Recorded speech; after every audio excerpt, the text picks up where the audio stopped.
Things just got very interesting, and plans may very well change for the Montreal Canadiens after a blockbuster trade in the NHL. Some insiders and many writers are talking about how Montreal could very well, maybe even more likely than ever, make a play for Mikko Rantanen, and we have to dive into the expectations from Carolina, the odds of him to re-sign there, and what it would look like with the Habs cap situation. You'll want to stick around for all of that. Plus, we have an incredible update about Jacob Fowler, as his recent weekend in back-to-back games versus Boston University was unbelievable. And we got a nice quote from Marty St. Louis, and something that just shows that these guys are not going to take these losses for granted. We'll get into all that on this episode of Habs Digest. But guys, there's just one thing I want to ask you. We are literally 30 subscribers away from 18,000. We flew from 17 to 18,000. If you guys are not subscribed and you enjoy the daily Habs videos, if you do us the favor, help us hit that goal. It'd mean the world to us. Thank you so much for being here. Jesse, it's time to get into the episode. Let's start with a Marty St. Louis quote. This was in the post-game presser. He said it's a hungry group. They know that we didn't quite play to our standards this week. They're well aware of it. The standards that they've raised, we know it's in there, and we're going to focus to get that back and continue to give ourselves the best chance to win games. And I think that's very true. You look at these guys, you can see that they're not just going to settle for this. Again, the Habs have been fighting back a lot. They have shown more mental fortitude than they have earlier this season. And hey, every point counts in the NHL. I'll show the standings in a minute, but just to hear this from Marty, to know that it's not just him, it's all the guys are not going to take this, that's the exact kind of attitude you want to see. And I'm just so proud of these boys right now, kind of staying hungry and kind of taking that ownership, right? They're growing right in front of our eyes from a very young team, and they're kind of maturing, right? And gosh darn, you just got to be proud of them. Despite, a tough loss last night in overtime, showing so many reasons to be proud, as Martin St. Louis is right now. And really the whole thing with Marty was about empowering them, to be able to leave the nest, and kind of find their own wings, to make these decisions on their own. And it's really kind of like that type of maturity and kind of ownership, which is really going to allow them to mature, to win those tougher games.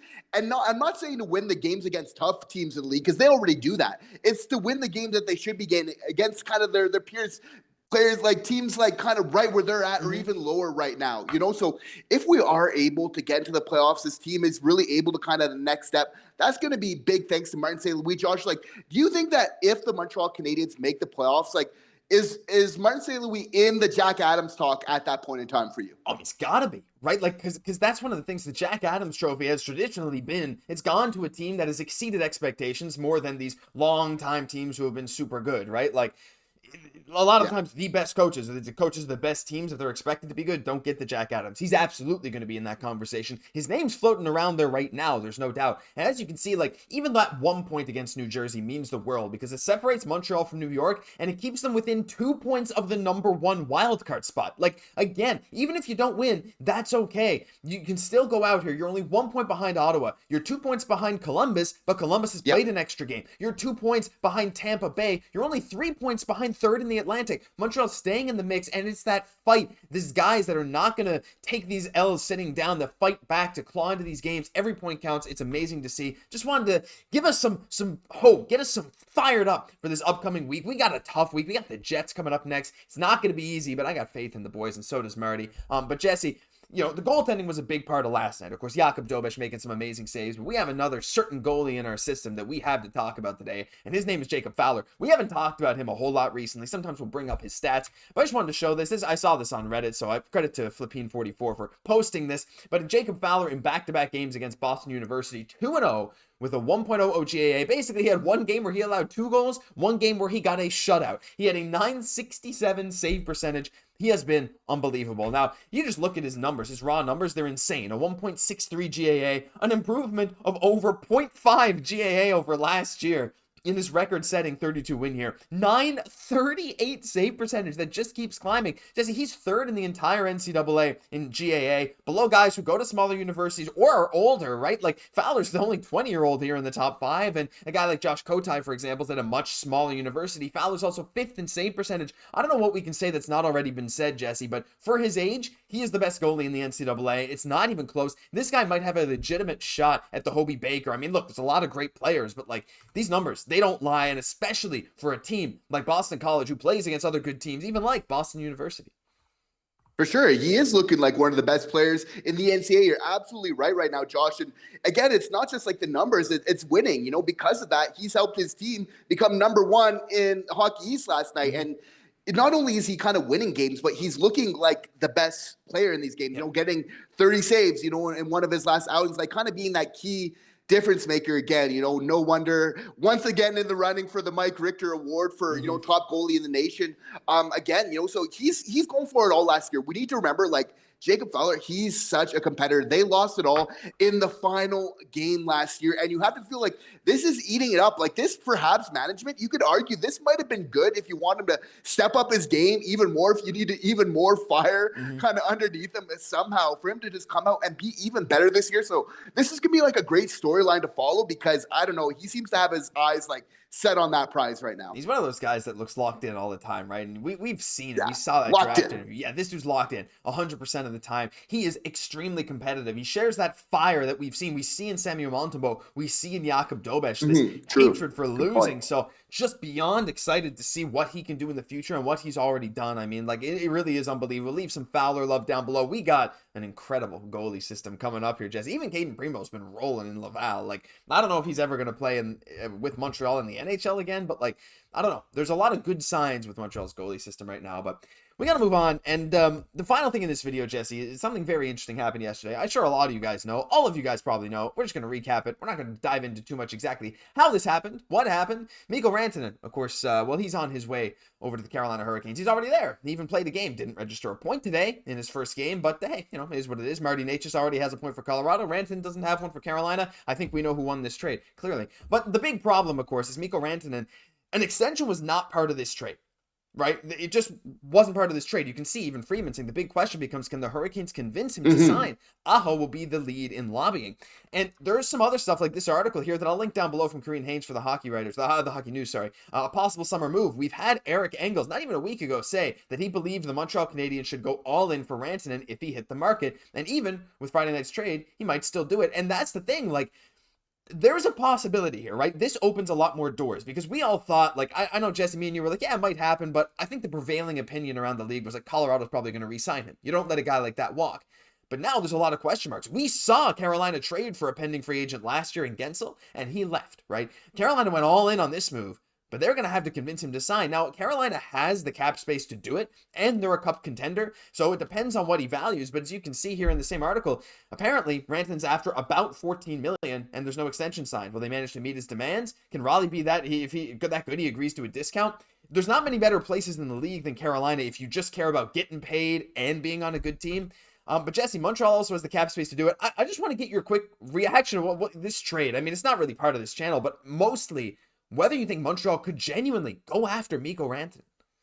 And there is some ways that this relates to the Montreal Canadiens and the fact that, like, I was mentioning right after, like, does this kind of affect, like, with just the cap space, as we've kind of reported on in the show here, with that going up, does Hughes get ahead of this by kind of signing a big kind of free agent kind of ahead of time? Because you got to feel like with the cap going up, whether it's Rantanen or otherwise, because the cap's going to go up, whether it's Rantanen or otherwise, that's why he's asking for more. It's because, okay, making the highest level, like winger in the game right now, but he knows the cap's going to go up. So relative, what he's actually asking isn't, actually unfair at all whatsoever, So the fact of that being the case, knowing that to get star players going forward for a lot of them, you're going to have to pay more, right? And what's interesting is that, like, they didn't want to do it with the Avalanche because of McKinnon. And a lot of people might say with the Habs, like, oh, we don't want to pay him more than Nick Suzuki.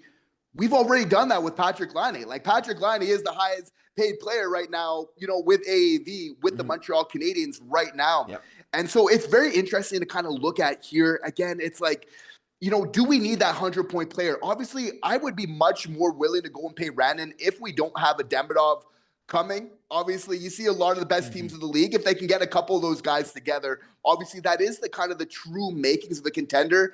Again, like, we've shown success. You don't need that 100-point guy, Josh, like, to really be successful, but it really helps. Where do you stand on this, Josh? Obviously, we have an example, right down the 417 with Toronto, where they've had those 100-point players, but they haven't had that playoff success. Montreal hasn't had it, but they've had more success yet, but not able to kind of get over the hill. You kind of have to feel like you need that 100-point player to really kind of win it all, right? Like, what's your thoughts on all this? I mean, look, I can't deny that, like, having those super high echelon guys really helps you win a cup. I mean, you got guys like Florida. I mean, look, they had some incredible players. Of course, Reinhart and Barkov and Xhekaj, like, obviously an insanely talented team. Vegas, again, they had Eichel, they had Stone, they had a lot of really good players. There was more, but it was a lot of star depth. Whereas with Montreal right now, like, yeah, we look like we're going to have star depth, but we're not quite sure exactly how deep it's going to go. Whether Laine will be here long term. How high will Suzuki reach? He's already a number one, like a top 15 center in the league, in my opinion. I think in most people's opinion at this point. Caufield, top 10 goal scorer in the league.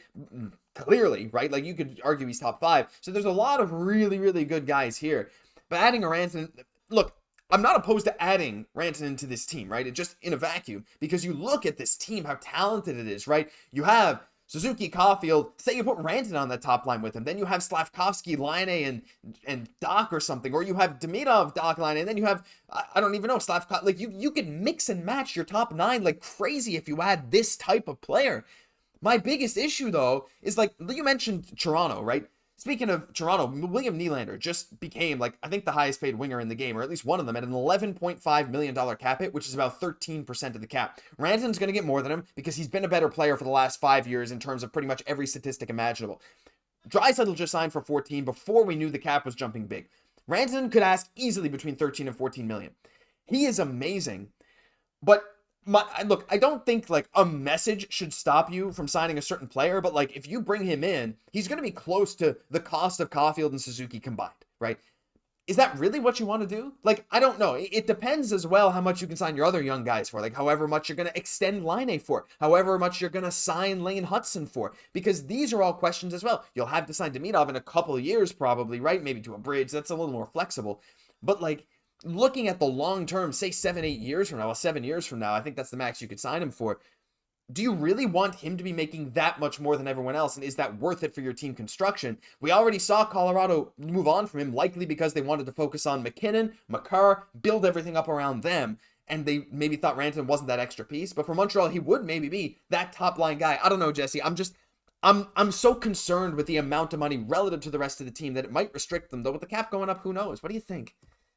Yeah, absolutely. Like with the cap space going up, it's going to speed up, like kind of Kent Hughes' plan to kind of add in free agency, but not quite yet. Like he's not going to be hasty. He's going to pick his right time. I think we're going to have kind of a proper feel for it. We're getting there. I don't know if we're not quite there yet. Mm-hmm. We're doing some good things, some good signs, but you don't sell the farm, just kind of based off that. You build a solid foundation first. I think we're getting there. You see what kind of happens with Ivan Demidov kind of being here. Obviously this summer will be interesting in a lot of ways. I think he'll be looking to make a splash on that defensive end for that number 1 right-hand D. I think getting a vet there until Ryan Bacher, kind of the heir apparent is kind of ready for that. And we take it from there. You know what? Demidov could be better than Rantanen in 3 years anyway. Who knows, right? Like, there's so many question marks. Exactly. I think it'd be a big rush, but like, if we wake up, day free agency starts, say he didn't extend with Carolina, and we saw Montreal signed him, I'm not going to be upset, right? But anyway, I want to hear all of your guys' thoughts down below. I mean, that's going to do it for this episode. There's a ton of stuff we talked about. So much more that we could have mentioned as well. But if you enjoyed, leave a like, comment, and most importantly, subscribe to the channel, guys. We got daily updates, all Habs news, rumors, reports, all that good stuff. So thank you very much for watching. Thank you for the support. I'm Josh Gosse, my co-host, Jesse Poirier. We'll catch you on the next one.